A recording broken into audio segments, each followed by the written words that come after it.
Bonsoir à tous et à toutes, bienvenue dans notre 2 News sur Reflet TV, votre émission d'analyse et de décryptage de l'actualité nationale et internationale. Dans cette émission, ce dernier de la semaine, deux sujets. Bien sûr, dans la première partie, nous parlerons de la 38e tribune du PPACI, le parti de Laurent Gbagbo. Kone Katinan dénonce, alerte et mobilise. Vous en saurez plus dans cette émission. Et puis, dans la seconde partie, nous parlerons des accidents de la route, les célébrités face à leurs responsabilités et à la justice. Nos consultants du soir décrypteront, analyseront ces sujets. Pour en parler, Kone Cédric, conseil juridique, bonsoir à vous. Bonsoir Sidi. Et Arsène Anoma, analyste politique, bonsoir Arsène Anoma. Gaël Lakpa, analyste sociopolitique, bonsoir Gaël. Bonsoir Sidi. Et puis Michel Beta, journaliste et DG du quotidien Le Bélier, bonsoir Michel Beta. Bonsoir Sidi. Alors la 38e tribune du PPACI s'est tenue ce jeudi. Le parti de Laurent Gbagbo a abordé plusieurs points, entre autres le mouvement Trop c'est trop, le front commun entre le PPACI et le PDCI RDA, et puis la gouvernance du RHDP. Je vous propose de suivre cet élément de la rédaction signé Diana Mon et Jean-Jacques Denis. Reportage. À 4 mois du scrutin présidentiel, le PPACI durcit sa posture. Depuis la tribune du parti ce jeudi, Justin Kone Katinan, président du Conseil stratégique et politique, a dénoncé ce qu'il qualifie de crise préélectorale orchestrée par le RHDP. En réponse, il brandit l'alliance avec le PDCI RDA et le mouvement Trop c'est trop comme une riposte structurée face à ce qu'il qualifie de dérive démocratique. Ni le 4e mandat ne sera accepté, ça c'est évident, c'est partagé, quelles que soient les circonstances. Donc, il n'y a plus d'argument valable qui puisse justifier un 4e mandat. Et c'est la réponse à cela que le mouvement Trop c'est trop a été lancé, initié par le président Laurent Gbagbo. Ce mouvement-là s'adresse à tous ceux qui estiment que la Côte d'Ivoire mérite mieux que l'image que nous nous offrons aujourd'hui. Sur le plan de la gouvernance, le constat est tout aussi sévère. Le PPACI s'inquiète de la détérioration de l'image internationale du pays, aujourd'hui inscrit sur la liste noire de l'Union européenne des États à haut risque de blanchiment de capitaux. L'Union européenne dit, bon, on ne vous fait pas confiance. Et Trump répond là-bas de l'autre côté de l'Atlantique, oui, vous avez raison, nous-mêmes on ne leur fait pas confiance parce qu'on ne veut même pas que très bientôt les passeports rentrent dans notre pays. Parce que votre passeport là, il n'est pas fiable. Et les conséquences sont énormes. Aujourd'hui, pour faire un transfert d'argent interbancaire entre l'Union européenne et la Côte d'Ivoire, mais c'est la croix et la bannière. Autre point abordé, l'inscription de Laurent Gbagbo sur la liste électorale. Pour le PPACI, c'est une ligne rouge non négociable. Le président Laurent Gbagbo est notre candidat exclusif.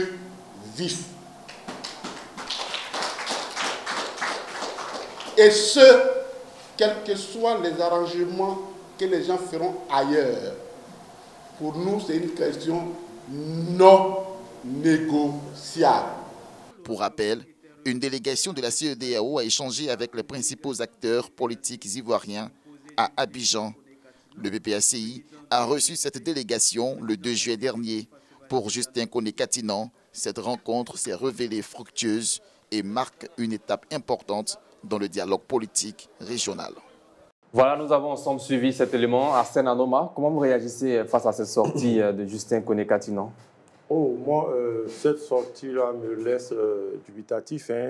Et nous sommes habitués aux sorties de M. Kone Katinan parce qu'à chaque fois, quand moi je l'entends parler, je me demande si, avant de venir sur le plateau, à la tribune, il n'est pas dans un état second. Parce que sa diatribe est une diatribe totalement déconnectée de nos réalités.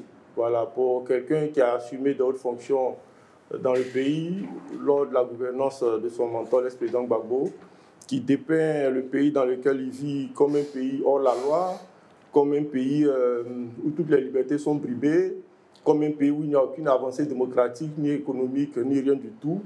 Je suis désabusé, je reste sur ma faim, mais ça ne me surprend pas parce que le PPACI en particulier l'opposition en général, s'est inscrite dans le déni total, le négationnisme de tout ce qui a été fait, dans le dépeint obscur total de cette gouvernance-là. Donc moi, ça me laisse désabusé. Et quand je l'ai écouté, j'ai relevé certains points qui me réconfortent dans mon analyse. Comment un cadre de cette envergure peut dire que le projet pour porte familial initié par le gouvernement qui vise à assister les familles en situation de précarité est un rituel.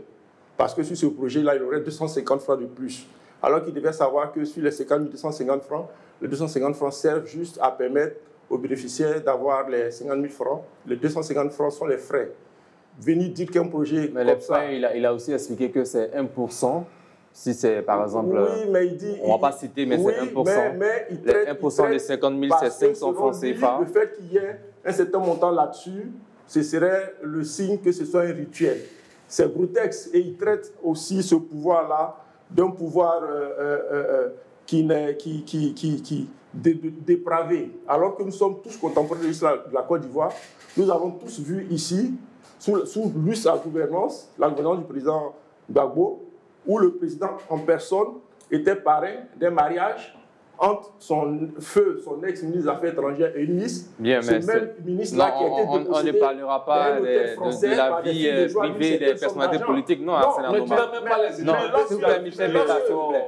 Non, on va rester dans le cadre de l'élection sans parler de la vie privée des personnalités politiques. Lorsque tu tagues tout un pouvoir, d'un pouvoir de dépravé, alors que votre gouvernance a été innommable, a commis, c'est plutôt démontré par une amusaille extrême, où même le président de la République se promenait à la rue Princesse avec des personnalités. Je ne vois pas en quoi ce pouvoir actuel qui, depuis 2010, a fait revenir la Côte d'Ivoire dans le Conseil des Nations, a redonné à la Côte d'Ivoire ses lettres de l'honneur. Merci Arsène Anoma. Cédric Kony, réaction, parce que ces critiques sont aussi portées par certains cadres du RHDP militants du parti. Comment vous réagissez? Merci Sidik. Moi, ma réaction, c'est que j'ai envie de poser une question à Anoma que vous pourrez décompter de mon temps de parole. J'ai envie de demander à Anoma, est-ce que vous connaissez Sarah Agbeti? Est-ce que vous connaissez Nadège Gorelou? Est-ce que vous connaissez Marie-Ange Léontide? Est-ce que vous connaissez Zamblé, qui est président des Jeunes GESCO? Bien entendu, vous ne les connaissez pas. Il est 19h50, les Ivoiriens sont assis devant leur écran. Ils nous regardent en train de décrypter l'actualité. Vous ne connaissez pas la réalité des Ivoiriens. Parce que ces noms-là, je les tire d'un reportage qui a été fait. Ces noms-là, je les tire d'un reportage qui a été fait par Reflet TV. Reflet TV, la chaîne sur laquelle vous êtes en train de parler, a fait un reportage où GESCO, dans le quartier Gouro, il est coupé totalement du monde parce que les routes ne sont pas du tout bonnes. Reflet TV, la chaîne sur laquelle vous êtes assis, sur laquelle les Ivoiriens vous écoutent, proférer des insanités à l'endroit d'illustres personnalités, nous a appris qu'à Bonoufla, la route de Daloa est coupée. Reflet TV qui nous a montré beaucoup de faits divers, beaucoup de faits liés à la malgouvernance actuelle. Ce sont des réalités que vous voulez ignorer et c'est ça, en fait, quand vous êtes turiféraire du régime, tout le monde doit vous écouter parler, tout le monde doit vous écouter chanter les louanges de vos mandats, mais personne ne doit porter la critique et la contradiction. Sous la gouvernance du président Gbagbo, il y a peut-être eu des choses qui n'étaient pas bonnes, il y a eu des ratés, mais au moins, la vie n'était pas chère comme elle est aujourd'hui. Sous la gouvernance de Laurent Gbagbo, les Ivoiriens vivaient bien. Sous la gouvernance de Laurent Gbagbo, il n'y avait pas autant d'AVC comme on en voit aujourd'hui. Et je pourrais citer des exemples à foison. Sous la gouvernance de Laurent Gbagbo, les Ivoiriens étaient dans la joie de vivre. Aujourd'hui, c'est le stress, c'est la panique. Des choses qui sont liées à un environnement qui est toxique. Donc, M. Anouma, voilà, il faudrait que nous apprenions à nous respecter et à parler franchement des sujets qui intéressent les Ivoiriens. Bien. Le panier de la ménagère, la route, la scolarité et tout ça. Merci. Cédric Kony. Michel Beta, Kony Katina a dit en substance, je cite, que le RHDP crée des conditions d'une crise préélectorale. Est-ce que vous partagez ce même avis qui n'est pas partagé par beaucoup d'Ivoiriens? Non, on l'a dit de tout temps, les actes et les gestes du pouvoir actuel sont en train de créer une crise post-électorale inévitable. Je dis, ça pourrait être évité, mais ils font tout pour la rendre et la rendre inévitable, alors qu'elle peut être évitée. En ce sens que, voyez-vous, aujourd'hui, on a des arrestations de leaders politiques. La CEI est décriée. On ne voit encore qu'au-delà de la CEI même, le processus électoral, le 4e mandat de Ouattara. Mais quand un 3e mandat a entraîné 100 morts, on est en train de tourner autour d'un 4e mandat. Ça va nous entraîner dans combien de morts? C'est la question qu'on se pose. C'est pourquoi l'opposition dénie au pouvoir actuel de pouvoir présenter le président Ouattara comme un candidat à un 4e mandat. Donc, toute cette contestation-là, mise ensemble, ne nous donne qu'un résultat prévisible, qui est une crise préélectorale et post-électorale. Aujourd'hui, nous sommes dans une posture qui devrait nous interpeller tous. Parce qu'il ne faudrait pas se flatter. Voilà que notre pays, qui est mis au rang de la liste de blanchiment d'argent, parce que c'est un problème de gouvernance. Notre pays, qui est encore interpellé par les États-Unis au niveau des visas, des passeports, un problème de gouvernance. Donc notre gouvernance est malade. Quand la gouvernance est malade, on prend des mesures correctives. Mais à quoi assistons-nous? Un déni total. Le pouvoir fait semblant d'ignorer les réalités au-delà même des Ivoiriens. Parce que vous prenez l'exemple de Katina, mais ce n'est pas Katina. C'est l'Union européenne qui se méfie aujourd'hui de nous. Nos transferts de fonds entre nos pays et les pays de l'Union européenne sont aujourd'hui taxés et contrôlés. Au point que les idées comme l'investissement direct étranger, direct étranger sont menacés. Voilà autant de problèmes qui devraient nous interpeller et non pas rentrer dans une posture de déni total et de faire en sorte qu'on oublie la réalité, on verrit la réalité et on fait un effort pour ne pas voir le vécu des Ivoiriens. Bien, merci Michel Betta. Merci. Gaël Akpa, quelle lecture faites-vous de l'expression 4e mandat inacceptable utilisé par Kone Katinon ce jour? C'est une posture de combat. Voilà, c'est une posture de combat, une posture de politique. Mais qui contribue à tendre l'atmosphère politique. Bon, plus on va aller vers la présidentielle, plus les mois vont s'approcher de la date des élections, le ton va encore se raidir, puisque depuis tout ce temps que ces partis d'opposition et même des organisations de la société civile portent des revendications, il n'y a pas d'oreille attentive. Donc vous êtes d'accord avec moi que pour des partis qui ne sont pas prêts à abdiquer ou bien à laisser tomber aussi facilement, ou bien se laisser prendre dans le jeu, le ton va monter au fur et à mesure et c'est tout ça qui nous permet de dire que nous sommes bien en plein dans une crise préélectorale. Quand on le dit, n'en déplaise à qui voudrait, mais c'est la réalité des faits. Quand nous faisons des analyses, ce n'est pas forcément des positions partisanes, mais ça dépend souvent des langues sous lesquelles on se met. Les responsables du RHDP, ceux qui sont au pouvoir, vous diront qu'il n'y a rien. Tout va bien dans le pays, il n'y a aucun souci. De l'autre côté, on sent qu'il y a une certaine tension. C'est clair que quand aujourd'hui on s'adresse aux Ivoiriens, vous voyez même souvent, même si vous voyez sur des réseaux sociaux, même dans la vie commune, quand on parle de l'élection présidentielle qui arrive, des gens, même pour plaisanter, vous disent moi, je commence à préparer mes affaires pour aller soit vers le Ghana, soit vers le Burkina Faso, bien n'importe quel pays qui pourrait accueillir. Pourquoi aller à des élections puisse amener des gens à penser ainsi? C'est parce qu'il y a un problème.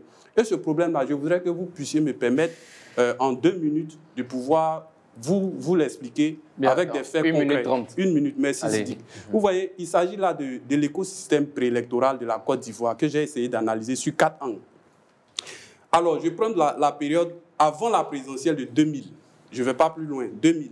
En ce moment-là, qui était dans l'opposition? Le RDR, le PDCI, le FPI et la société civile. Face à qui? Un militaire. Regardez, écoutez bien les revendications de l'opposition en ce temps. Il y avait la révision des conditions d'éligibilité, inclusion de tous les candidats, notamment Alassane Ouattara, neutralité de l'armée. Bon, aujourd'hui, on ne parle plus de l'armée, puisqu'on n'est pas sous un gouvernement militaire. Organisation d'un scrutin libre par une structure indépendante, sécurité des candidats et électeurs, liberté de manifestation. Ça, c'est ce que l'opposition demandait en 2000, avant les élections. Je viens avant la présidentielle de 2010. L'opposition dirigée par le RHDP. En ce moment-là, il demandait la transparence et l'équité du recensement électoral, épuration du fichier électoral, sécurisation des zones CNO. Aujourd'hui, on n'en parle plus, puisqu'on n'est pas en crise militaire. recomposition de la CEI et sa neutralité, désarmement des ex-rebelles, là aussi, c'est passé parce qu'il n'y a plus de rebelles. Accès équitable aux médias et puis calendrier électoral consensuel. Vous verrez pourquoi je fais cette analyse, parce qu'on se rendra compte que les mêmes réalités reviennent toujours. Avant l'élection de 2020, retrait de la candidature d'Alassane Ouattara pour une question de 3e mandat, en ce moment-là, c'était la CDRP qui a débouché sur le CNT qui avait ces revendications-là. Recomposition de la CEI, réforme du Conseil constitutionnel, audit et révision de la liste électorale, libération des prisonniers politiques, retour sécurisé des exilés, accès équitable aux médias, dissolution de l'Assemblée nationale qui était demandée par GPS. Là, ce n'est plus à l'ordre du jour. Et je vais finir maintenant sur là où nous sommes aujourd'hui, en 2025. Alors, l'opposition est dirigée en 2025 par CAP Côte d'Ivoire, PPACI et puis les politiques de la société civile. Réforme profonde de la CEI, recomposition du Conseil constitutionnel, recrutement indépendant des agents électoraux, audit international de la liste électorale, rétablissement des droits civils de Laurent Gbagbo, Soro Guillaume, Thiam, Blé Boudé, garantit la liberté des manifestations, accès équitable aux médias, publication des résultats, bureau de vote par bureau de vote, oui. Allongement de la période d'enrôlement, c'est déjà passé puisque la CEI dit c'est fini, fin d'instrumentalisation de la justice. Bien. Pourquoi je fais ce truc? Allez-y. 30 secondes s'il vous plaît. Vous voyez depuis 2000 jusqu'à 2025, vous vous rendrez compte que les mêmes problèmes persistent. Les mêmes problèmes persistent. Ces problèmes-là... Avec les mêmes acteurs politiques. Bien sûr. Réforme de la CEI, réforme du Conseil constitutionnel, inclusion des candidats, audit du fichier électoral, accès équitable aux médias, je viens rapidement à retrait du président sortant, et puis fin de la judiciarisation politique, ce que les politiques appellent instrumentalisation de la politique. Pourquoi de la justice? Pourquoi depuis 2000 jusqu'à 2025, 25 ans après, avec les mêmes acteurs, on a les mêmes revendications? Ceux qui sont au pouvoir, qui aujourd'hui trouvent qu'il n'y a aucun problème, ces mêmes réalités-là, on vient de constater ici qu'eux aussi dénonçaient. Mais quand vous prenez le pouvoir, si vous aimez vraiment les Ivoiriens, pour les Ivoiriens qui ne veulent que la paix, asseyons-nous, ayons un débat, pas politique, un dialogue pas politique, parce que même le dialogue politique, il a ses limites, parce que ça se passe entre les politiques. Les politiques ne sont pas seuls en Côte d'Ivoire. Il faut un dialogue national, inclusif, qui va ramener tout le monde sur la table. Les fichiers sont là, on connaît les problèmes de ce pays-là. On s'assoit, on trouve un contrat social sur lequel tout le monde peut s'entendre. Et puis c'est fini. Merci. Vous verrez qu'on ira aux élections où chacun viendra parler de lui. Alors, Arsène Anoma, et puis ces points ont été évoqués aussi par Koné Katinan lors de sa conférence de presse d'aujourd'hui. Comment vous réalisez? Mais moi j'ai été président du bureau de vote. Le vote, les résultats sont proclamés bureau par bureau. Moi j'ai été président du bureau de vote à Abobo en 2010. Lorsque dans mon bureau de vote, j'ai proclamé les résultats dans mon bureau de vote, le bureau de vote à côté a proclamé son résultat. Chaque bureau de vote avait son résultat inscrit au tableau et les résultats du lieu de vote étaient inscrits sur la porte du lieu de vote. Donc la proclamation des résultats n'est pas secret. Ce que M. Katina a dit, c'est de l'utopie, c'est déjà fait. Et c'est pourquoi je dis qu'ils sont toujours dans le déni, dans la surenchère. Ils sont dans le mensonge. Ils sont dans le mensonge parce que ce qu'ils disent, c'est des choses qui sont avérées. Moi, je peux l'affirmer. Lorsque mon frère Cédric Koné pense que je suis sur Mars, je ne m'arrête pas sur les plateaux pour parler. La Côte d'Ivoire, je la vis au quotidien. Je vais chez moi à Deauville, je connais les réalités, la politique, je la vis au quotidien. Les résultats des bureaux de vote sont toujours publics, ce ne sont pas secrets. On ne peut pas gagner un vote en manipulant une élection, un résultat truqué. Lorsqu'il parle, par exemple, il a fait référence à l'alliance PPACI, PDCI, en disant que c'est l'alliance la plus structurée, qui est le vœu de la quasi-majorité des Ivoiriens. Mais ça dénote aussi du manque de respect qu'on a vis-à-vis de l'opposition dans son ensemble. C'est pour dire que l'alliance CAPSI qui regroupait ou qui regroupe le PDCI, COGEP, le parti de Simone Gbagbo et tous les autres partis, n'est pas une alliance qui serait aussi peut-être l'émanation, mais le souhait des Ivoiriens. Il ne faudrait pas... Bien. Alors, vous allez répondre à cette question pour terminer rapidement. Le mouvement, ce sont les propos de Koné Katinon. Le mouvement Trop c'est trop se veut l'expression d'un ras-le-bol. Il n'y a pas de force aussi forte qu'un peuple qui aspire à un changement. Le mouvement Trop c'est trop est la réponse collective que nous devons apporter à la tentative d'un 4e mandat, a-t-il dit. Réaction là-dessus pour terminer. Mais quelle réponse collective? Cette collectivité, cette réponse collective-là naît dans l'esprit que de M. Koné Katinon et des tubiféraires de Gbagbo. Sinon, les Ivoiriens dans leur grande majorité ont rejeté cet appel-là. Et la preuve même que cet appel-là n'a pas pris, c'est le fait que nous voyons aujourd'hui, nous sommes là. Qui se réclame de ce slogan Trop c'est trop? Personne pratiquement. Si ce ne sont les obligés de l'ex-président Gbagbo, personne. Et tellement ce mouvement est mort-né aujourd'hui, pour essayer de lui donner un second souffle qui ne prendra pas, ils sont obligés d'aller demander la présence du PDCI dans une nouvelle alliance contre nature. Merci. Donc, pour moi, il n'y a pas Merci. Cédric Koné, vous avez la parole maintenant. Merci Sidik. Je pense que la différence entre mon contradicteur et moi, c'est que moi, je ne suis pas dans des débats de politique politicienne. Je suis dans des débats de cadrage politique pour le bonheur des Ivoiriens. Quand le peuple dit trop, c'est trop, c'est une exigence de justice, de vérité, de dignité pour notre pays. Parce que quand il y a trop d'humiliation, quand il y a trop d'arrogance, quand il y a trop de déni de droit, les gens en ont ras le bol. Parce qu'aujourd'hui, ce que M. Anouma semble ignorer, c'est que la Côte d'Ivoire n'est pas seulement en crise politique.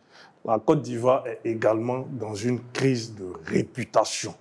Parce que quand on a eu des scandales sur la fiabilité de notre passeport, il y a des inquiétudes à se faire. Quand on a eu le directeur de l'OFI en France qui a sorti les chiffres de l'immigration clandestine et qui met la Côte d'Ivoire en pole position de l'immigration clandestine en France, il y a des inquiétudes à se faire. Quand aujourd'hui, la Côte d'Ivoire, on risque de mettre une restriction sur notre passeport au niveau des États-Unis, il y a des inquiétudes à se faire. Ça veut dire que les problèmes ne sont pas traités dans le fond. On préfère l'enfumage et la poudre de perlimpinpin. On préfère des slogans creux plutôt que de régler les problèmes dans le fond. Prenez la route qui part de Divo jusqu'à l'entrée de Oumé. La route s'arrête, il n'y a pas de route. Il y a une prolifération des coupeurs de route. Prenez le prix du palmier à huile, qui depuis des années n'est pas monté. Prenez le prix de l'EVA. L'année dernière, l'EVA a fait un bond. Il tournait autour de 459 francs. Aujourd'hui, le prix a chuté.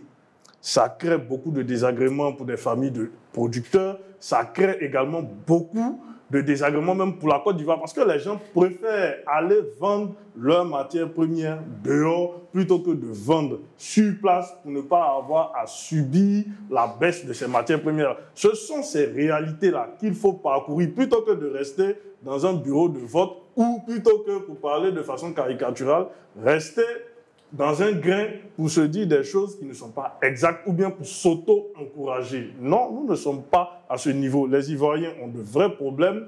C'est ces problèmes-là qu'il faut chercher à régler. Bien. Alors le rapprochement PPACI, PDCI, RDA est une réponse à la crise préélectorale artificiellement créée par le RHDP depuis 2010. Le RHDP n'a jamais gagné une élection à la loyale, dit Koné Katinon, toujours en train de créer des crises artificielles, dit-il, pour s'imposer au palais. Mais cette année, ni le 4e mandat ne sera pas accepté, quelles que soient les circonstances. Il n'y a plus d'arguments valables pour justifier. Réaction, Michel Betta, sur ces propos de Koné Katinon. Parce que l'unité, même dans la diversité, c'est la seule arme contre la confiscation du pouvoir. C'est pourquoi le GPS se sent concerné par l'appel de trop, c'est trop. Il ne faut pas se voiler aujourd'hui. Les partis de l'opposition sont arrivés à un tournant où ils estiment qu'il n'y a plus d'issue si ce n'est affronter frontalement le parti au pouvoir, qui a confisqué le jeu électoral, qui en a fait une affaire de sorte qu'aujourd'hui, leur seul slogan, c'est contre la radiation. Vous voyez que le seul parti qui a assuré de compétir avec celui qui l'a désigné, c'est le RIDP. Pensez-vous que cela est acceptable par les autres? La justice a frappé d'un seul côté, comme si on avait une justice qui s'était transformée en bâton. Et ça, vous pensez que les milliers de voix de ces leaders-là vont l'accepter? Non, il faut sortir de ces caricatures électorales pour chercher à trouver des voies et moyens de clarifier le jeu. Parce que le jeu est obscur. Le jeu est actuellement obscur et personne ne s'y reconnaît. Mais qui a permis à certains députés de l'opposition d'être élus, c'est la grosse interrogation qu'on se pose parfois. Souvent, je dis... Comment vous expliquez cela aux téléspectateurs? Pourquoi cette confusion entre l'élection présidentielle et l'élection locale? Le RDR, en son temps, ils avaient plus de députés, ils avaient plus de maires, mais ils ont réclamé la révision de la liste électorale, ils ont réclamé la révision du processus électoral, alors qu'ils avaient plus de maires. Pourquoi ne sont-ils pas partis avec tout ce processus-là à des élections présidentielles? Non, n'allez pas enfumer les Ivoiriens. Arrêtons cette comparaison qui n'est même pas raisonnable. L'élection présidentielle a ceci de particulier qu'elle est différente d'une élection locale. Mais pourquoi la CEI crée toujours des tensions? Elle est au cœur des débats, comme l'a mentionné Gaël Lakba. Non, mais aujourd'hui, cette CEI... Avec tous les régimes ivoiriens. Non, vous savez, avec la CEI de 2010, nous sommes allés aux élections. L'opposition, ça ne s'est pas plaît.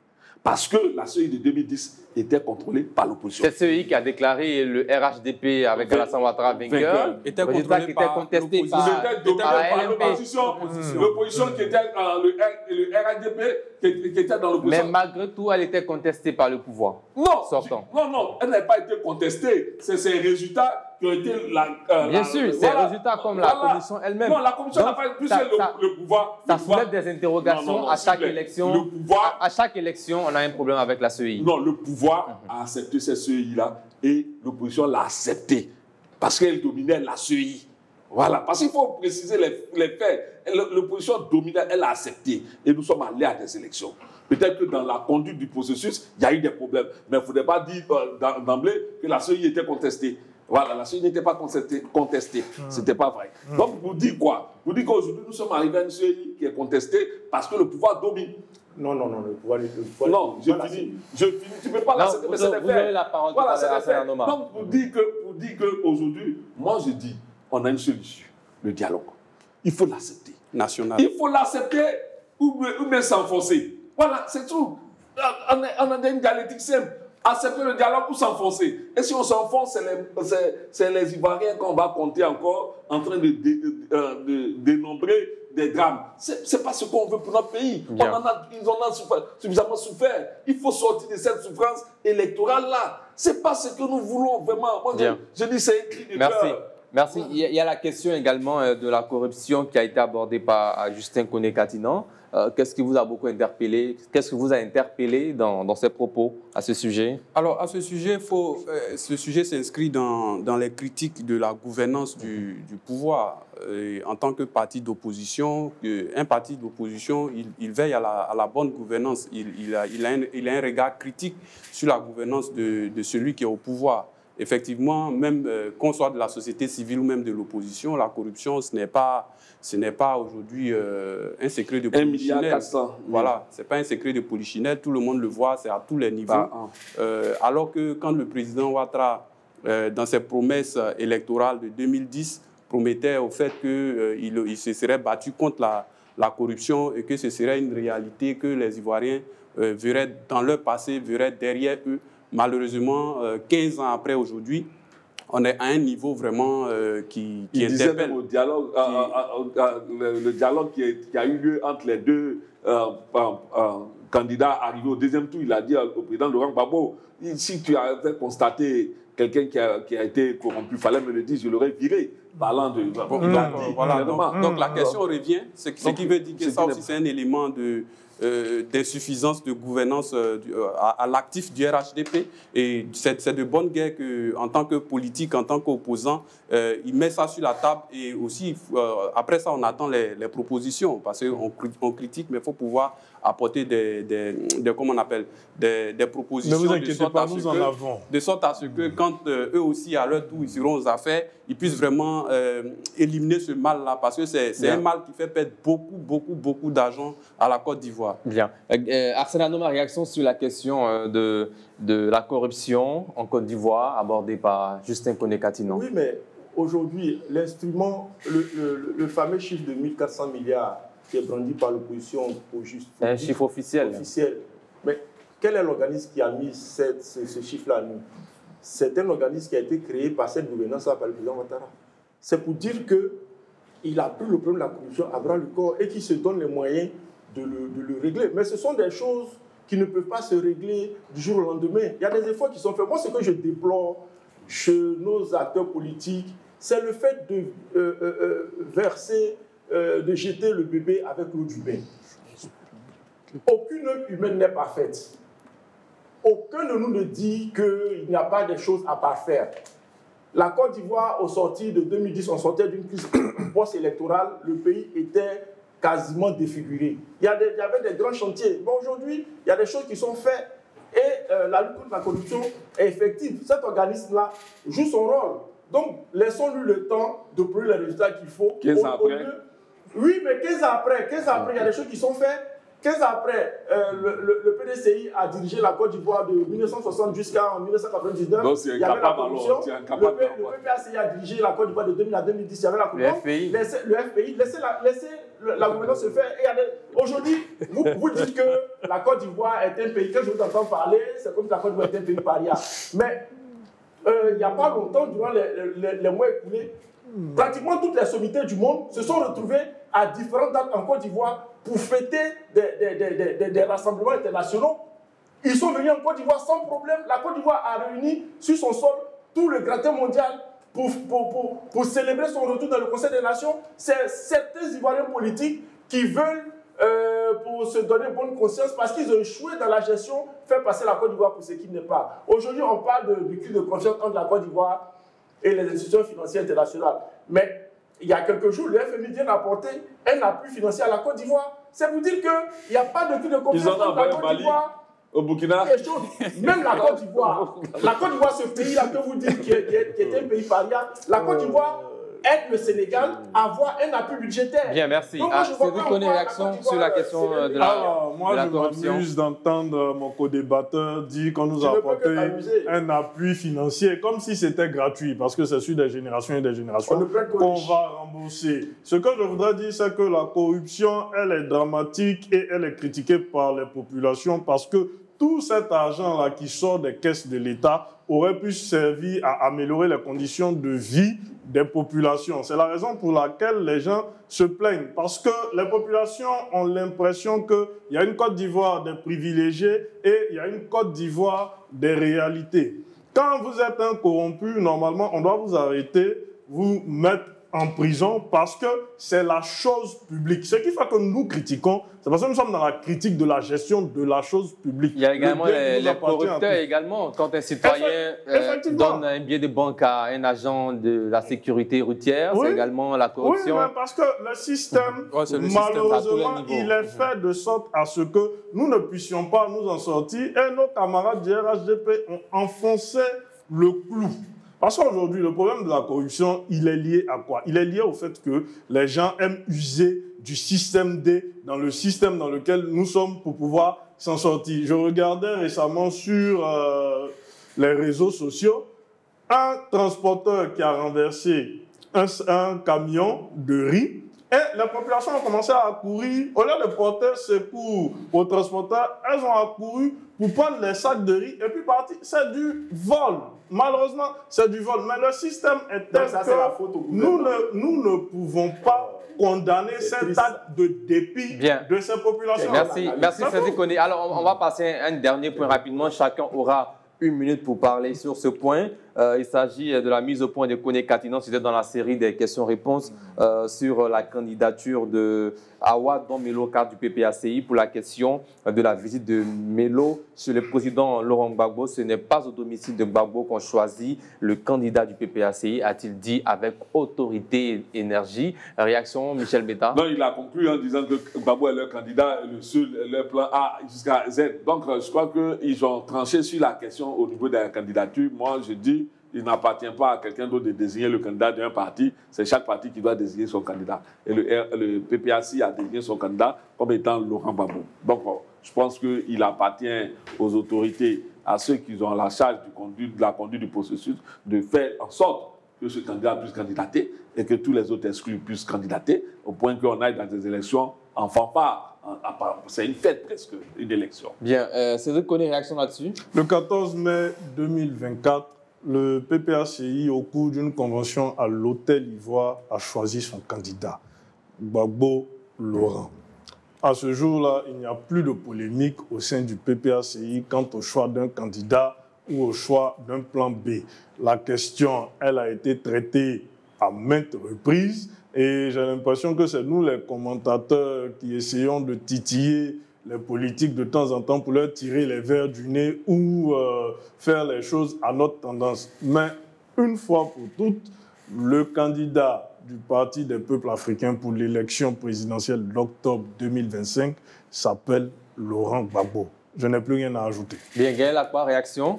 Awa Don Melo chez le président Laurent Gbagbo. Koné Katinon répond pour la question de la visite de Awa Don Melo chez le président Gbagbo. Ce n'est pas au domicile du président qu'on désigne, qu'on choisit le candidat du parti. Ben, dans les faits, c'est une réponse politique appropriée. Et puis, il répond avec autorité pour mettre carrément fin au débat, pour dire que... Selon un article de notre confrère Guillaume Bateau, Awa Don Melo était allé annoncer sa candidature à la présidentielle. Don Melo, c'est un responsable... Et se proposait comme candidat... C'est un responsable du PPACI, c'est un cadre. Voilà, il est vice-président, si je ne me trompe pas. Il est vice-président, voilà, donc, du district de Yamoussoukro. Donc, il a des ambitions, il a une ambition présidentielle. Je pense que pour lui, peut-être que par fidélité, il essaie de rencontrer son président pour lui faire part de son ambition. Mais quand Koné Katinon, il répond directement, publiquement, avec autorité, comme je l'ai dit, pour dire qu'ils ont déjà désigné leur candidat. Donc, sûrement, Don Melo pourra peut-être attendre une prochaine convention, ou bien peut-être aller en indépendant, mais il n'aura pas l'onction du PPACI, c'est déjà acté. Je m'en voudrais de finir mes propos sans revenir sur la question que Michel Betta avait posée tout à l'heure. 20 secondes rapidement. 15 même pas. En 2010, effectivement, la CEI l'opposition était plus représentative par rapport au pouvoir. Mais je pense qu'à ce niveau-là, ils avaient coupé presque la part en deux parce que aussi on disait que le Conseil constitutionnel était avec il faut regarder les lois pour savoir comment le processus électoral conduit par la CEI. Voilà. Laissez-moi finir. Voilà. CEI. Donc, ils ont coupé la poire en deux. Malheureusement, on a abouti à quoi? Une crise post-électorale avec plus de 3000 morts. Parce que la CEI a donné des résultats, le parti au pouvoir n'a pas reconnu. Le parti au pouvoir reconnaissait ce que le Conseil constitutionnel a donné. Pendant que l'opposition reconnaissait la CEI, on est allé vers une crise post-électorale qui nous a fait plus de 3000 morts. Il faut qu'on se retrouve pour un dialogue national, toiletter tous nos textes, et puis aller sur la base d'un nouveau contrat social à l'Ivoirienne. Arsène Anou, ma réaction sur la candidature, disons, dans les coulisses, on entend la candidature de Awa Don Melo et on a vu la réaction de Koné Katinon au nom du parti ce jour. Comment vous réagissez? Bon, pour moi, c'est de la diversion. C'est de la diversion. La rumeur enfle. Et je ne voudrais pas trahir des secrets, mais c'est une rumeur qui est quasiment fondée. Vous êtes bien introduit au PPACI. Non, mais comment les rumeurs d'un parti politique? M. Katinon était citoyen ivoirien. M. Katinon était citoyen ivoirien. Donc, nous pouvons avoir des amitiés. Non, pas ta carte de PPACI. Donc, ce que je peux dire, c'est que M. Katinon fait de la diversion. M. Don Melo, sa candidature est quasiment actée et c'est quelque chose qui serait effectif sous peu. Parce que M. Katinon est aujourd'hui, je suis convaincu, le seul cadre autour de l'ex-président Gbagbo à être conscient du fait que l'ex-président Gbagbo sa carrière politique est derrière lui et qu'il faut redonner de l'avenir politique à l'opposition en général et au PPACI en particulier en portant une nouvelle offre aux Ivoiriens. Donc, la candidature de Koné Katinan reprend l'aspiration de certains militants de l'opposition. Katinan n'a pas dit qu'il est candidat. La candidature de Domelo. Il n'a pas dit qu'il est candidat. Que cette candidature-là se fasse à l'intérieur de l'opposition, du PPACI ou en indépendant, mais M. Koné Katinan est un intellectuel de valeur. M. Awa Domelo est un intellectuel de valeur qui a décidé de prendre ses responsabilités et je pense qu'il les prendra pour le bien de la nation ivoirienne. Bien, on le verra, on attend l'annonce de cette candidature. Bien avant, on marque une courte pause pour la réclame publicitaire. On revient juste après pour la suite de cette émission. Voilà, de retour de la pub et dans la seconde partie de cette émission, nous parlerons des accidents de la route, les célébrités face à leurs responsabilités et à la justice, bien sûr parce que nous assistons ces derniers jours à des accidents en Côte d'Ivoire, surtout en Abidjan. Et pour en parler, nos consultants sont là pour répondre à ces questions. Nous avons vu l'accident tout récemment hier de l'artiste Mola. Que sait-on vraiment de cet accident de l'artiste ? Alors, on a vu le communiqué officiel de la direction du transport hier, qui est vite sorti, qui a situé les faits vers 16 h sur la 8e tranche. Et qu'une enquête serait en cours. Voilà, malheureusement, la victime est décédée aujourd'hui. Selon les informations qu'on a sur site, c'est qu'elle serait enceinte. Voilà, donc c'est un double homicide, si on peut le dire comme ça, sous le regard de Cédric Koné, juriste. Mais je veux faire une petite analyse parce que les Ivoiriens se posent beaucoup de questions quand ils ont vu l'engin. Donc moi, je veux porter mon analyse. Vous avez 2 minutes 30. Alors l'engin, ici, il s'agit d'un engin à 3 roues d'origine américaine, de transmission automatique. Le poids est près de à 723 kg. Même pas une tonne. Voilà, c'est très léger. Performance, c'est-à-dire cet engin que vous voyez là, prend de 0 à 100 km, vous avez besoin de la transmission en 4,5 secondes. Donc c'est un élément à grande vitesse. Alors, aux États-Unis, certains États ont exigé certaines normes pour pouvoir conduire ce genre d'engin en agglomération. Vous voyez ? Alors, on demande le port du casque et puis il y a l'intégration même d'un airbag. Parce que comme ça, il n'y a pas d'origine, il n'y a pas de airbag. Il y a un défaut de construction qui a été reconnu là-dessus. Il y a une étude du cabinet Kraken Dub en janvier 2022 qui a évoqué des défauts possibles de maîtrise du freinage, pouvant provoquer des virages involontaires et accidents graves, dont certains mortels. Vous voyez bien comme ça s'est passé. Perte de contrôle, virage, il a pris la dame à toute vitesse, une vitesse vraiment très violente. Donc, accident mortel. À Houston, il y a une roue arrière qui a perdu l'adhérence. Vous voyez le communiqué de Mola. Il a dit que, dans son communiqué, que la roue arrière a lâché. Vous voyez que ça concorde carrément. Et il y a un problème aussi de construction. Défaut de vis. C'est-à-dire que les vis même des roues arrière lâchent. Ça, c'est aussi des constats techniques. En fait, c'est la roue arrière qui a provoqué l'accident. Et donc, il y a des pannes aussi électriques. Donc, vous voyez déjà, l'engin même est problématique. Certains disent qu'on doit contrôler le taux d'alcool qu'il avait consommé, qu'on doit contrôler la vitesse à laquelle il allait, mais vous voyez déjà même la conception même de l'engin dit déjà que c'est un engin à grande vitesse. Alors, pour venir, les citoyens, on parle du traitement des stars vis-à-vis de certains trucs. Bon, on ne va pas revenir là-dessus. Tous les citoyens sont égaux devant la loi. Devant ce qui s'est passé aujourd'hui, on va dire que c'est carrément pénal parce que le premier communiqué de la direction des transports avait mis ça sous réserve. Mais aujourd'hui, la dame étant décédée, y compris son bébé, c'est sûrement pénal. Je dis que je vais préférer laisser la partie. Voilà, bien avant l'avis de notre juriste sur le plateau, Arsène Anoma, quelle lecture vous faites de cet accident et puis la réaction également du ministère du Transport? Bon, moi, j'abonderai par rapport au véhicule, dans le même sens que mon ami Gaël. En fait, comme l'a dit le mis en cause lui-même, c'est les roues arrière qui ont lâché. Donc, certainement, il nous a éclairé sur les défauts liés à la conception de la chose et ça s'explique. Et aussi, il y a certainement eu, parce que lorsque tu revois la scène avec la vidéosurveillance, c'était en vitesse. Une vitesse violente. Une vitesse violente qui l'a empêché de contrôler le véhicule. Et la dame enceinte a été prise et malheureusement est décédée, c'est confirmé. Donc ce que je pourrais dire, c'est que nos stars, en général, et nos populations, doivent continuer à être éduqués sur la vitesse lorsqu'ils conduisent, parce que ce sont des vies qu'on détruit gratuitement. Voilà. Et revenons à la Direction générale des transports et au ministère des Transports en général. Ils font beaucoup. Le directeur général des transports terrestres, M. Kissinger Sako, depuis sa prise de fonction, fait beaucoup. Qui lui avait répondu à un commentaire, a fait un commentaire plus tôt sur la page de l'artiste. Oui, mais c'était en fait, qui est à la base. Et moi-même, j'ai eu à répondre. Mais c'était un commentaire pour expliquer, parce qu'il y a une certaine méthode pour pouvoir expliquer les choses sans être trop rébarbatif, pour essayer d'expliquer. Mais dans son commentaire, il était assez clair que cet accident-là n'allait pas rester impuni. Et depuis qu'il a sanctionné l'artiste Elon, il a sanctionné l'Ivoiro-Libanais qui s'était... le rodéo. Il a toujours sanctionné toute personne, quel que soit son statut, et les sanctions administratives et judiciaires ont suivi.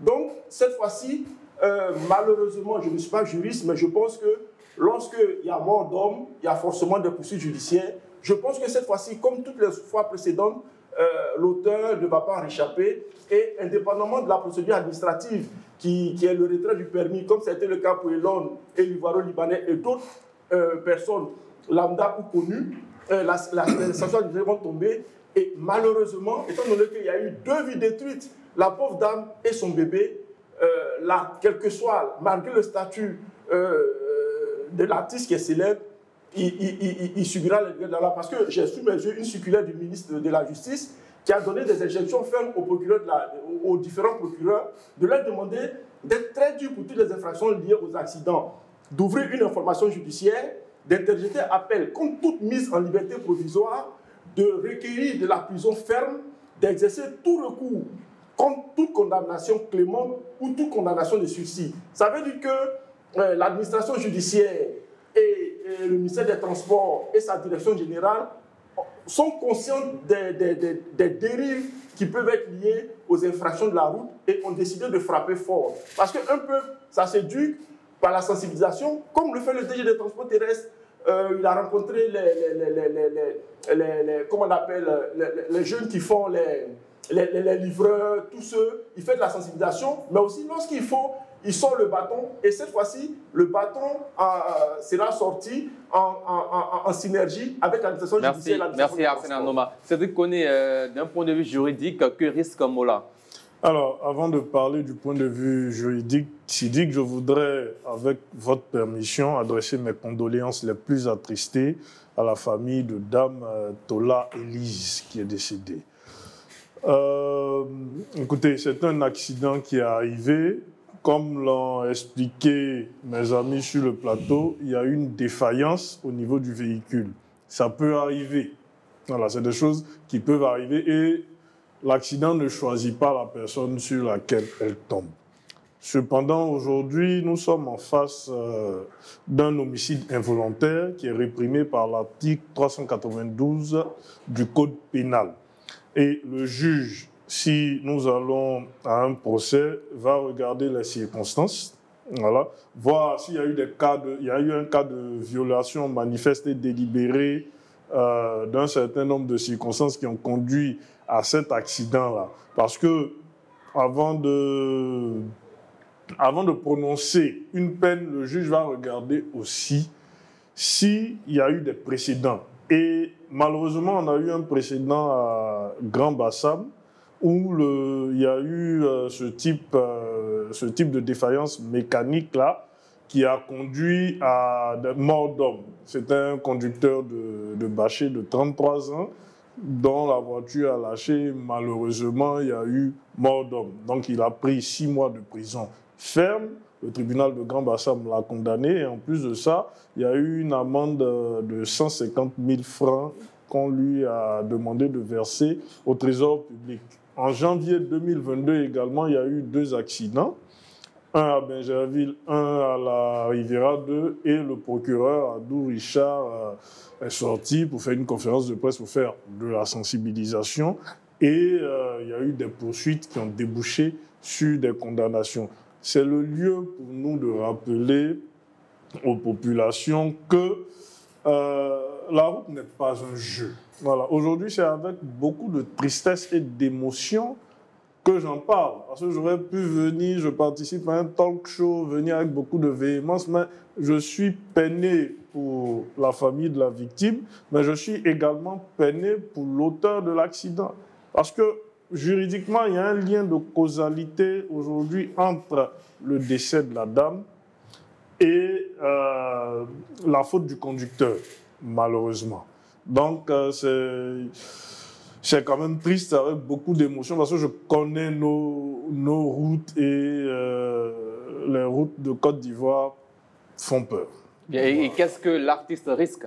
Alors, l'artiste risque jusqu'à 5 mois de condamnation. Donc, ça veut dire qu'on quitte le stade de l'infraction pour arriver à un délit.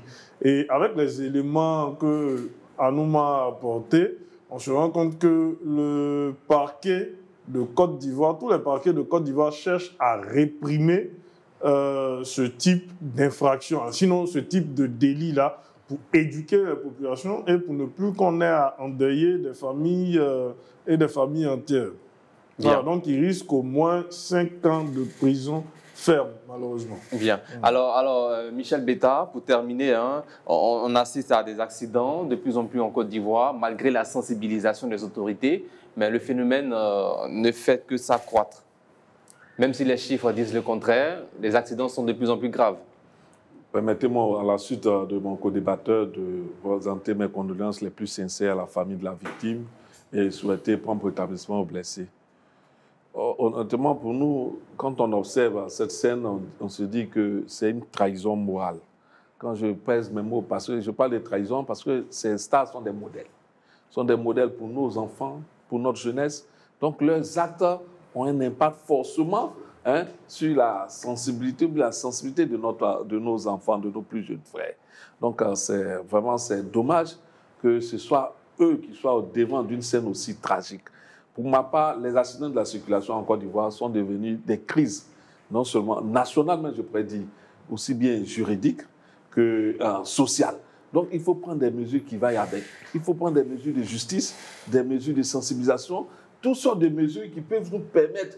Parce qu'on ne va pas relater encore les chiffres. Sinon, en matière de chiffres, c'est alarmant. Quand on parle de 1500 accidents mortels par an, vous voyez, et la plupart des accidents sont créés par nous les hommes. C'est ça la gravité de la question. C'est-à-dire, notre responsabilité dans les accidents est engagée. Voilà, 90% sont dus à des défauts humains. Donc, quand vous voyez ça, vous vous dites, mais frère, toi, qu'est-ce que tu fais pour éviter les accidents? Donc, aujourd'hui, les accidents sont dans nos mains. Donc, quand quelque chose est dans nos mains et qu'on ne fait rien, c'est une complicité. Donc, ces mots-là, c'est notre complicité. C'est notre engagement qui n'est pas bien fait. Que ce soit piéton, que ce soit automobiliste, il faut qu'aujourd'hui, en Côte d'Ivoire, chacun s'interroge sur sa responsabilité dans les accidents. C'est vrai qu'aujourd'hui, il y a quelqu'un qui est vraiment... Moi, je dirais, tu vois, quand un homme est face à cette situation-là, tu ne veux pas en ajouter. Oui. Donc, je vais préférer ne même pas évoquer cette question. Mais malheureusement, c'est le thème qu'on nous a proposé sur il y a aussi une victime. Ouais, il y a aussi des victimes, donc il faut en parler. Sinon, pour ma part, c'est une question nationale et chacun doit prendre à cœur la question. Que ce soit les automobilistes, quelle que soit la voiture que tu roules, il faut qu'aujourd'hui la question des accidents soit présente dans notre esprit et que nous cherchions tous à éviter ce type d'accident. Moi, il y a un fait qui me marque souvent quand je regarde la route, c'est les distances entre les véhicules. Je dis toujours, ça au moins quelqu'un peut respecter. Ça au moins, parce que quand il y a un freinage, la distance de sécurité n'est pas... arrive à s'approcher. Les petites voitures qui se faufilent un peu partout. Bref, vous dites qu'aujourd'hui nous sommes meurtris par ce qui arrive, mais il faut que des mesures correctives, et l'État ne doit pas s'arrêter, il faut prendre des mesures correctives, des mesures drastiques, afin que la route ne tue plus. Bien, place au carton rouge. Voilà, nous sommes de retour maintenant pour le carton rouge. Mais avant son carton rouge, Cédric connaît une précision que vous aviez à faire. Alors, pour l'homicide involontaire, c'est un délit qui peut aller jusqu'à 20 ans de réclusion criminelle. Bien, maintenant votre carton rouge. Alors, mon carton rouge, c'est toujours des histoires de route. On a constaté que dans plusieurs communes, les municipalités ne s'occupent pas suffisamment des nids de poules qui pullulent sur les routes. Au lieu de nids de poules, aujourd'hui, on a affaire à des cratères et ça dégrade les véhicules, ça rend la conduite désagréable, ça peut être une cause d'accident et de collision des véhicules. Donc il faudrait que ou le district d'Abidjan ou les municipalités de ces communes prennent leurs responsabilités pour réparer ces routes-là qui sont considérablement abîmées. Bien, voilà. Michel Beta, carton rouge. Oui, moi, mon carton va s'adresser au pouvoir en place qui, depuis un certain temps, a fait des arrestations de certains opposants. C'est devenu récurrent, c'est dommage. Quand on approche des élections et on voit la jeunesse du PDCI en train d'être décimée par les arrestations, il faut attirer l'attention des autorités que ce n'est pas comme ça en crée un climat apaisé, ce n'est pas comme ça en crée un climat post-électoral qui garantisse la traçabilité, la transparence d'un scrutin électoral. Arsène Noma, carton rouge. Bon, moi, mon carton rouge colle à l'actualité tragique de l'accident que nous avons vécu, mais en relevant un fait qui est l'utilisation abusive de nos routes par les chauffeurs de véhicules marqués WW. Comme l'a dit le porte-parole du gouvernement, le gouvernement a décidé de sévir contre cela. Et c'est une autre chose qui va préparer d'autres drames. J'ai un exemple, avant-hier, je rentrais chez moi, et il y a un conducteur d'un véhicule WW qui, lui, il négocie le passage et il double tout le monde. Et il vient bloquer la voie au chauffeur de VTC dans lequel j'étais. Heureusement que je n'ai pas suivi. C'est lorsque après le chauffeur du VTC s'est décalé pour le jury, il dit mais qu'est-ce qui se passe? Il dit non, c'est un chauffeur. J'ai dit non, si tu m'avais dit, on serait bloqué là et j'allais l'empêcher de passer et j'allais voir qui est derrière ce véhicule-là et chacun de nous allait aller devant les autorités pour voir qui a raison. Vous ne pouvez pas utiliser des plaques illégales, comme l'a dit le porte-parole du gouvernement, et puis faire un peu le beau temps sur nos routes et préparer des drames. Vous êtes censés être des personnes qui éduquent la population, qui protègent la population. Ce n'est pas à vous de mettre en danger la population en abusant des droits que vous donnent vos prérogatives, qui vous sont octroyées par les citoyens ivoiriens. Si vous êtes des corps habillés, des personnes de la justice, ce n'est pas pour sévir contre les populations, mais c'est pour protéger les populations. Donc au contraire, lorsque tu as un véhicule WW, c'est toi-même qui devrais donner l'exemple dans la circulation. Mais je suis content de la mise au point du porte-parole du gouvernement et je sais que ce problème-là sera véritablement pris à bras le corps par le gouvernement et sera réglé d'ici. Merci Gaël Lacroix pour terminer. Mon carton rouge va à l'endroit de la direction de la SOTRA relativement aux arrêts SOTRA. Lorsque vous êtes dans des véhicules, vous vous rendrez compte, vous voyez les arrêts, les abris bus. Il n'y en a même pas d'abri à certains endroits. Les usagers sont exposés au soleil, à la pluie, à toutes les intempéries. Il n'y a pas de hangar, il n'y a pas d'abri. On vous dit c'est un arrêt, les gens sont là dans la souffrance. Carton rouge à la SOTRA à ce niveau-là. Bien, place maintenant au chiffre du jour.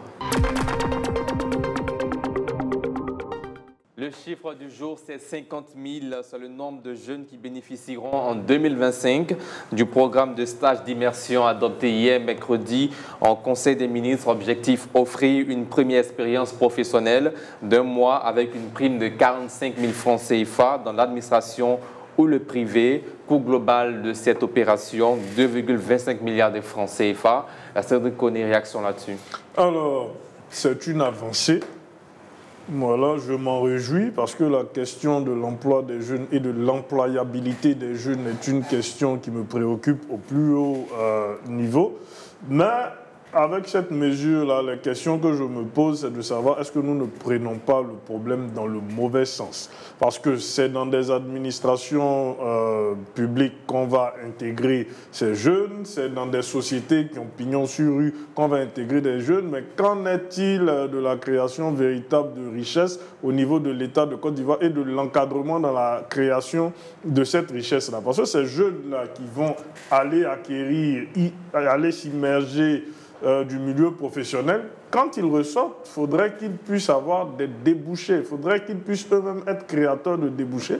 Parce que je vous le dis, dans quelques années, nous serons amenés à faire des réformes quant à notre fonction publique qui déjà n'arrive pas à absorber tout le chômage des jeunes. Merci Cédric Koné. Gaël, quoi réaction? Alors, 50 000 jeunes en stage dans pour des jobs de vacances. C'est une bonne chose, d'autant plus que ça occupe les jeunes qui sont exposés à la drogue, à la prostitution, comme on dit, gérer busy, l'homosexualité, tous ces mots de la société-là. C'est l'oisiveté qui est mère des vices. Donc, si 50 000 jeunes peuvent se retrouver en stage, c'est déjà bien, ça les occupe. Et puis, à côté de cela, la période sera déterminée.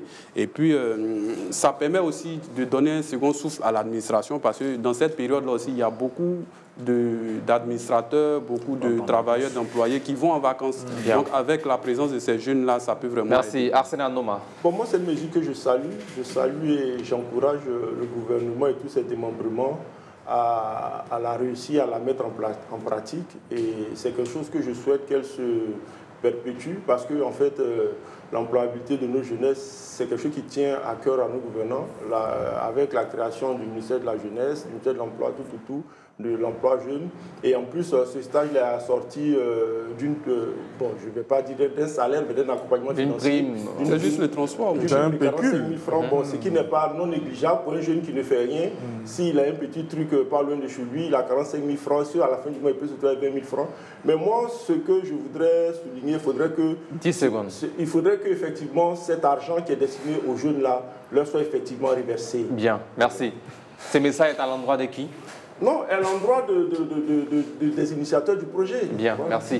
Michel Beta, pour terminer. Oui, 50 000 jeunes qui seront employés à la veille des élections. Bon, écoute, ça peut ressembler à une mesure Ils ne sont pas employés à ces stages. Des stages à la veille des élections. Ça peut une première expérience. Ça peut ressembler à une mesure de campagne, mais c'est pas, c'est un peu, c'est ce qui est dommage, tu vois. Quand on veut mener des actions, il faut les inscrire dans le temps. Quand ces jeunes sortent, on fait quoi? C'est-à-dire qu'il faut structurer les mesures. Il faut les rendre plus crédibles dans leur faisabilité. Donc pour vous, cette mesure n'est pas crédible? Non, je suis de ceux qui mettent la question de l'emploi de l'emploi au niveau supérieur de la politique. Bien. Et moi-même, j'ai un livre qui va sortir bientôt sur l'employabilité. Hein? Donc je pense que c'est une question qui nous dépasse tous. Ça ne doit pas rester au niveau qu'on ne veut l'utiliser à des fins politiques. De politique politicienne. Voilà, des politiques politiciennes. Et je pense qu'il faut structurer les mesures. De sorte qu'on nous dise, on met 50 000, après ça, on fait ça, après ça, on fait ça. De sorte qu'on en arrive à dire, on va insérer 25 000, 50 000, après qu'ils aient eu leur première expérience. Bref, pour ma part, c'est un problème trop sérieux. Il faut éviter de lui rendre à l'Assemblée, à faire en sorte qu'il ressemble à des mesurettes politiques à la veille des élections. Merci Michel Beta, Cédric Koné, Arsène Anoma et Gaël Lakba. À vous aussi, chers téléspectateurs, merci de nous avoir suivis tout au long de cette semaine. Rendez-vous lundi pour un autre numéro d'Entre deux News avec des invités, des émissions, des interviews exclusives qui vous seront réservées la semaine prochaine. Que Dieu veille sur vous et sur la Côte d'Ivoire. N'oubliez pas de suivre ce week-end le récap, bien sûr, le best-of de Entre deux News du lundi, mardi, mercredi également du jeudi. Et puis nous tenons à vous rappeler que désormais, à partir du 7 juillet, Reflet TV passe sur le numéro 337 du bouquet Canal+, comme toutes les chaînes ivoiriennes qui changent de numérotation. Donc n'oubliez pas de nous retrouver très bientôt à partir du 7 juillet sur le numéro 337 sur Canal+. Que Dieu veille sur vous et sur la Côte d'Ivoire. Bonsoir.